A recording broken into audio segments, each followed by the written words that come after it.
പലപ്പോഴും ഒറ്റപ്പെട്ടിട്ടുള്ളവരാണ് നമ്മൾ. ജീവിതത്തിൽ പലപ്പോഴും നിന്ന സഹിച്ചിട്ടുള്ളവരാണ് നമ്മൾ. അതെ, അശക്തമായ മേഖലകൾ ജീവിതത്തിനകത്ത് കടന്നു വരുമ്പോൾ ബലപ്പെടുത്തുന്ന ഒരു ദൈവമുണ്ട്. തകർന്ന് നമ്മളെ കണ്ടെത്തുന്ന ഒരു ദൈവം, കണ്ടെത്തി നമ്മളെ ബലത്താൽ നിറയ്ക്കുന്ന ഒരു ദൈവം. യഹോവയുടെ ഭുജം നമുക്ക് ബലമായിരിക്കും. സങ്കീർത്തനങ്ങളുടെ പുസ്തകം 89-ാമത്തെ അധ്യായം അതിന്റെ 20-ാമത്തെ വാക്യത്തിൽ ഇങ്ങനെ കാണുന്നു: ഞാൻ എന്റെ ദാസനായ ദാവീദിനെ കണ്ടെത്തി എന്റെ വിശുദ്ധ തൈലം കൊണ്ട് അവനെ അഭിഷേകം ചെയ്തു.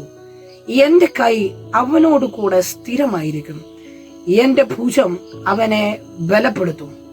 ഇന്ന് ഈ അനുഗ്രഹിക്കപ്പെട്ട വചനം ഞാൻ നിങ്ങളോട് കൈമാറുമ്പോൾ ആത്മാർത്ഥമായിട്ട് ഒരു ദൂത് പറഞ്ഞ് ആരംഭിക്കാൻ ആഗ്രഹിക്കുകയാണ്. നമ്മളെ കണ്ടെത്തിയ ഒരു ദൈവമുണ്ട്. കണ്ടെത്തിയിട്ടുണ്ടെങ്കിൽ അത്ഭുതകരമായി അഭിഷേകം ചെയ്ത ഒരു ദൈവമുണ്ട്. ജീവിതത്തിൽ പലപ്പോഴും ഒറ്റപ്പെട്ടിട്ടുള്ളവരാണ് നമ്മൾ. ജീവിതത്തിൽ പലപ്പോഴും നിന്ന സഹിച്ചിട്ടുള്ളവരാണ് നമ്മൾ. അതെ, പഴയ നിയമ പുസ്തകത്തിലെ ആ ദാവീദിനെ ഒന്ന് പരിചയപ്പെട്ടു നോക്കിക്കേ. അവന്റെ ജീവിതത്തിനകത്ത് ഒറ്റപ്പെട്ട് ഏകാന്തത അനുഭവിക്കുമ്പോൾ, വനത്തിന്റെ നടുവിൽ ഇരിക്കുമ്പോഴാണ് ദൈവം അവനെ കണ്ടെത്തുന്നത്. ഒരു കടയിൽ നമ്മൾ കയറിയാൽ ആ കടയിൽ ഏറ്റവും പ്രയോജനപ്പെടുന്നതാണ് നമ്മൾ തിരഞ്ഞെടുക്കുന്നത്. ഇതുപോലെ തന്നെ ദൈവം നമ്മളെ തിരഞ്ഞെടുത്തിരിക്കുന്നത് ദൈവത്തിന്റെ യൂസിനകത്ത്, ദൈവത്തിന്റെ പ്രയോജനത്തിന് വേണ്ടിയാണ് നമ്മളെ ദൈവം തിരഞ്ഞെടുത്തിരിക്കുന്നത്. ഞാൻ നിശ്ചയമായിട്ടും വിശ്വസിക്കുക, യഹോവ നിങ്ങളെ കണ്ടെത്തിയിരിക്കുന്നു. യഹോവ നിങ്ങളെ കണ്ടെത്തിയിട്ടുണ്ടെങ്കിൽ അഭിഷേകം ചെയ്തിട്ടുണ്ട്. ഇന്ന് ഞാൻ ആത്മാർത്ഥമായിട്ട് ഈ സന്ദേശത്തെ കൈമാറുമ്പോൾ വിശ്വസിക്കുകയാണ്, അഭിഷേകം ചെയ്തവന് അടുത്ത വാക്യത്തിൽ ഇങ്ങനെയാണ് കാണുന്നത്: യഹോവയുടെ കൈ അവനോടൊപ്പം ഉണ്ടായിരുന്നു, യഹോവയുടെ ഭുജം അവനെ ബലപ്പെടുത്തി.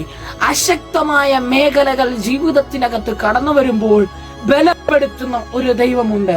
ഇന്ന് ഞാൻ ഇത് പറഞ്ഞുകൊണ്ടിരിക്കുമ്പോൾ ജീവിതത്തിനകത്ത് ആമേൻ ബലം കെട്ടുപോയി ബലഹീനമായ ഒരു അവസ്ഥകൾ കടന്നു വന്നിട്ട് എന്നെ കേൾക്കുന്ന ആരോടോ ദൈവാത്മാവ് ഇടപെടുകയാണ്.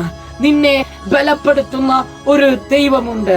നിന്നെ കണ്ടെത്തിയിട്ടുണ്ടെങ്കിൽ, നിന്നെ അഭിഷേകം ചെയ്തിട്ടുണ്ടെങ്കിൽ അവൻ നിന്നെ നിശ്ചയമായും ബലപ്പെടുത്തിയിരിക്കും.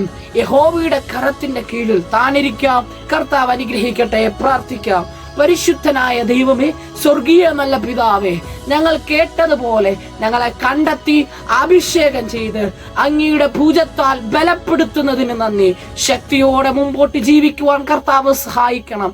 യേശുവിൻ നാമത്തിൽ തന്നെ ആമേൻ. കർത്താവ് നിങ്ങളെ എല്ലാവരെയും അനുഗ്രഹിക്കട്ടെ. ബലപ്പെട്ട് മുമ്പോട്ട് പോകുവാൻ കർത്താവ് സഹായിക്കട്ടെ. അശക്തമായ മണ്ഡലങ്ങളിൽ ദൈവം നിങ്ങളെ ശക്തീകരിക്കട്ടെ എന്ന് ആത്മാർത്ഥമായി ആശംസിക്കുന്നു. God bless you all.